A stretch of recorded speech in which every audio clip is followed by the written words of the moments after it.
Hey y'all, it's Lori Kutsch, and I am so excited. I learned something new today, and I hope y'all don't really already know this because I'm excited about it, and if you already know it, it's going to be kind of a letdown. But I know we talked about it all day on the group, and I wouldn't tell. So here it is. We're just going to use my last name. I'm going to insert some text, and it's no secret that Cricut fonts and shapes and anything off a Cricut cartridge has this little shadow layer. But what if you're not using a Cricut font? What if you want to use a system font? Okay. Oh, come on. This takes forever. System fonts don't come with shadow layers. But what if you want one? What if you want to make a fall border and you want to have some pumpkins in a system font and you don't have a shadow layer? Well, you can do it. It's really easy once we get this to, oh, there it is. Come on. Come up here and I'll show you.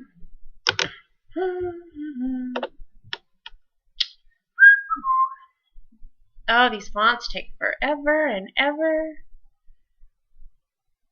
Come on.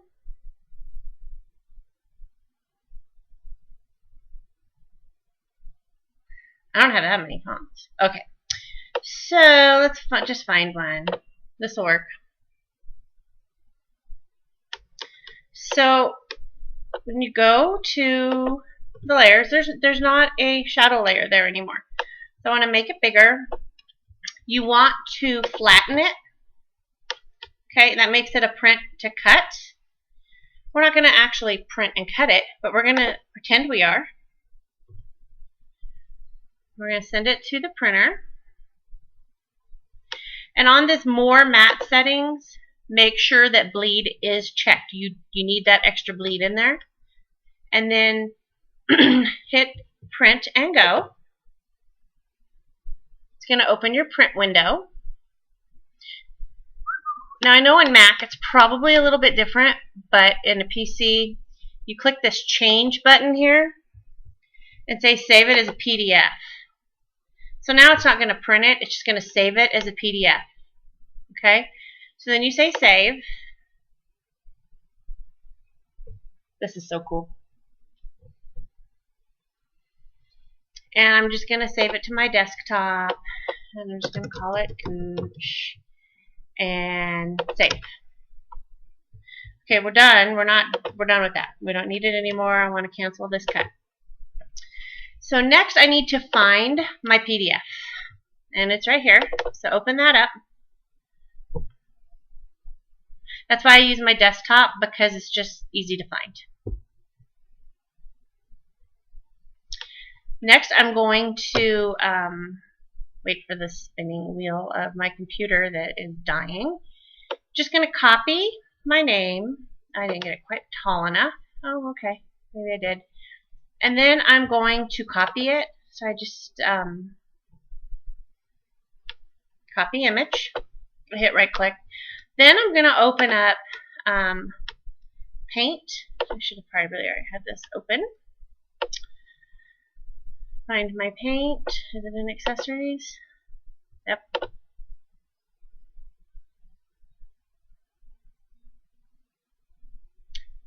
I'm hoping my husband doesn't come running in from work and be loud while I'm doing this. So I'm just going to paste it into Paint, and then I'm going to save it again. Only this time, I'm going to save it as a JPEG.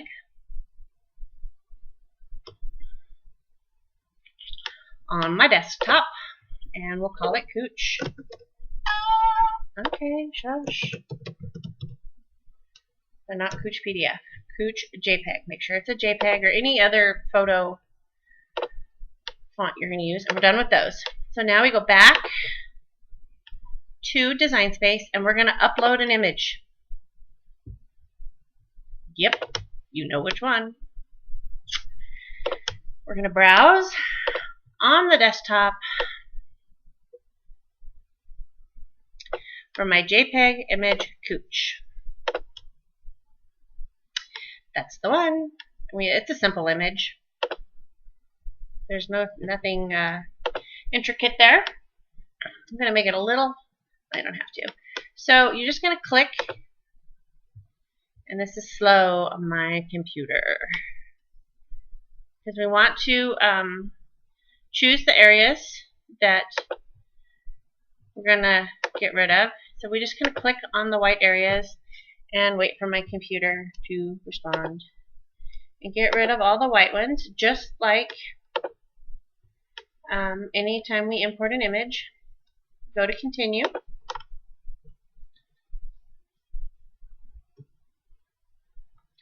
We do not want to preserve this for print, then cut. We want to be able to cut it as a shadow.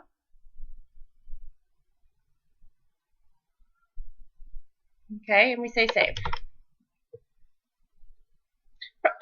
Excuse me. I could have moved them closer so it would have been all one thing, but you'll get the idea, and then you can play with it and move them closer and do things that way.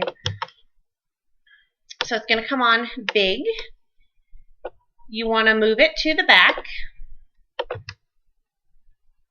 and slide it behind your original font, and then just size it to where it looks about right.